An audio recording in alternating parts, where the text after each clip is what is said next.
We're going to start. Before we do, though, just want to introduce, we have a exchange student from Ukraine, who is here, student over at campus, and she's shadowing for the day. It's Anna, right?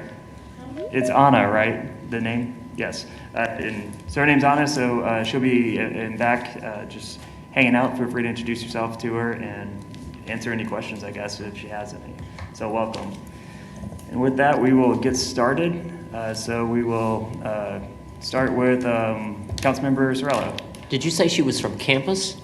Well, she's attending campus right now, but Understood. She's from the Ukraine. Understood. And Thank yeah, you. she's speaks I think 70 languages. No, speaks Ukrainian, Russian. We were just chatting about the politics over there. A very interesting person who's here to also learn about our system. And with that, Manager, the floor is yours. Thank you, Mayor. First page just have two items for proclamations. On page 2, item 5 is unfinished council business number 1 under category 5. And this is the non-discrimination ordinance coming back to you for second reading. There have been amendments, and they are reflected. You should have, I believe you should have the most recent copy called updated version. And in it is the original ordinance as it was approved on first reading, and there are a number of amendments. Some of the amendments reflect recommendations provided to you from the Diversity, Inclusion, and Civil Rights Task Force, or Advisory Board, excuse me. There's one staff recommendation, and then there are some recommendations from city council members for amendments. And those are all noted in the attached ordinance, and the author of the amendment is noted as well. And we wanted to give you the opportunity to have all of this in advance. The amended ordinance will be posted today and will be available to the public as well.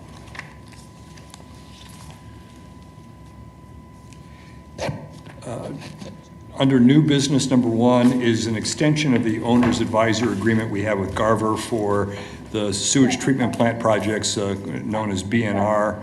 This would extend their current agreement till November 30th. There's no cost change associated with this. We're negotiating an agreement with them now for additional work. That's all I have on page 2. On page 3, we have one planning item, and that is in District 4. There's a difference in the recommendations between MAPC and DAB.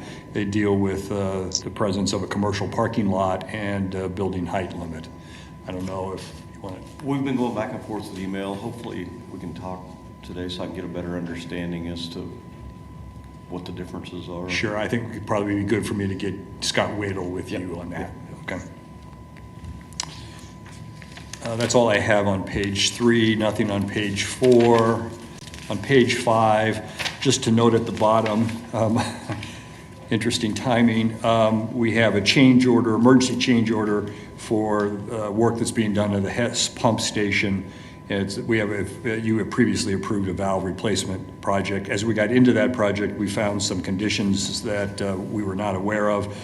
So this change order in the amount of roughly $718,000 would allow us to do some pipe repairs that are necessary, install some pipe restraints, and add conduit for the electrical system to support this project. On page 6, number 5 is the issuance of IRBs for the Flight Safety Textron Aviation Training Facility, and this is at the Textron Beechcraft Complex out east. It's $11.4 million in IRBs. 5 new jobs will be created with an average salary of $90,000.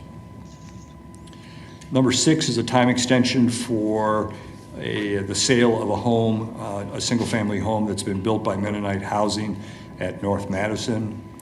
Number 7 is an approval of an increased budget and a time extension for a single-family home being built by Jacob's Ladder on North Minnesota.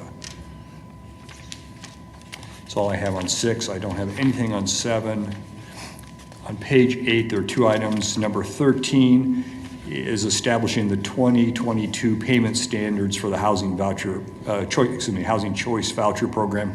This is reflective of a drop in fair market rental rates that are used to calculate these payment standard numbers, and so there'll be a decrease in payment standards for next year. And then number 14 is a contract for cloud storage of airport computer data. That is all I have. Any questions for the manager? On page 6, on items 6 and 7, are these both price increases? Do we have any, trying to get more information on them? I'm sorry, I didn't follow you. I thought you were going one place and you went someplace else. What's the item for which ones? On consent, on page 6, number 6 and 7? Yeah. So page number 6, no, it's just an extension of time. What happened was the Mennonite had a buyer who backed out. And so in order for them to be able to sell the property, we need to extend their time frame or their deadline for sale. And that's all that's done there.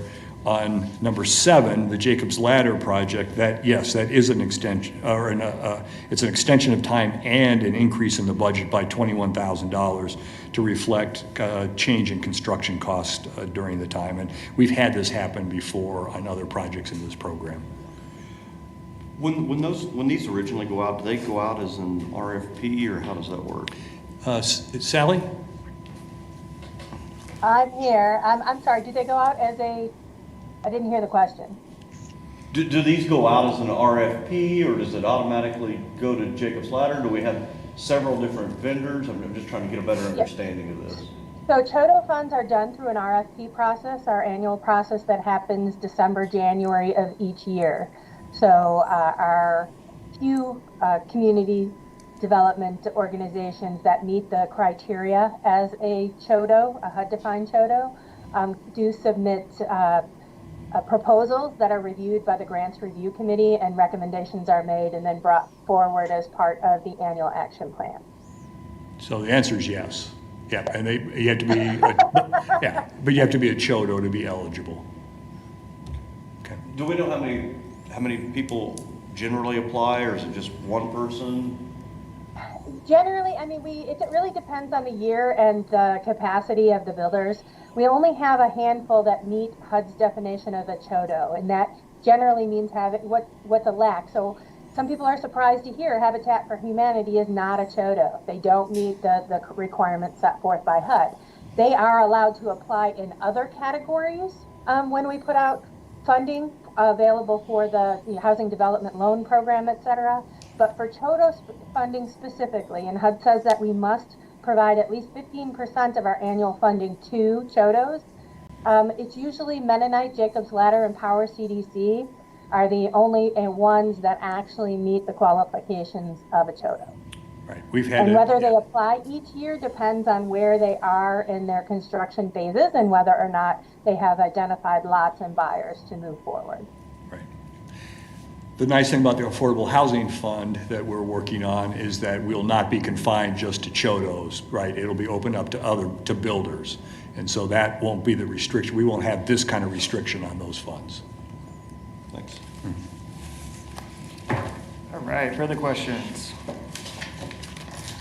Seeing none, is there anything else for the good of the group? If there's no other discussion, then we'll go ahead and wrap this up. Thank you everyone for being here, and we will see you at the Tuesday meeting.